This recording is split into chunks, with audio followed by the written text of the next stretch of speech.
الأمن العام لتشريف هذه اللجنة. وبدون أن أطيل عليكم فإنني أحيل الكلمة. But whatever view one may take of the war in Iraq, it is right to acknowledge that we have also witnessed scenes of jubilation at the fall of an oppressive regime. They remind us that, as you yourself said, Mr. High Commissioner, on 27th of March, that human rights crisis in Iraq did not begin with the war. What we must all hope is that a new era of human rights in Iraq will now begin with the end of the war.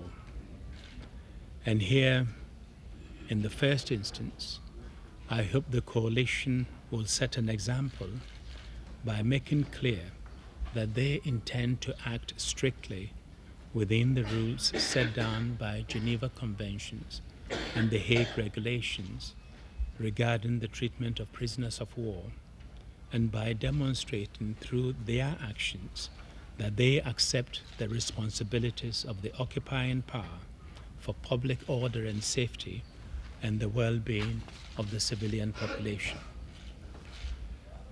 The decision to go to war without specific authorization by the Security Council has created deep divisions that will need to be bridged if we are to deal effectively, not just with the aftermath of Iraq, but with other major challenges on the international agenda.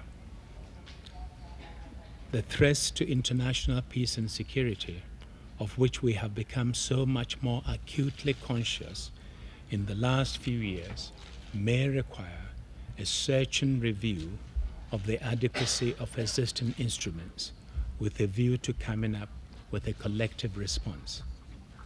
I say collective response because I believe, and I remain convinced as ever, that we are all safer, the large and powerful, as well as the small and the weak, in a system where all are governed by the international rule of law and principles set out in the United Nations Charter. But let us not allow events in Iraq to distract us from what is happening in other parts of the world.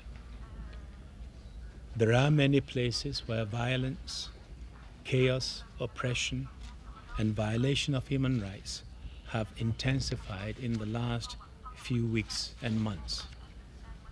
In the Ituri region in the Democratic Republic of Congo, where hundreds of people have been butchered in cold blood within the last few weeks, is only the most flagrant of these cases. And in some of them, the perpetrators may have hoped that their crimes would escape international notice at a time when all eyes were focused on Iraq.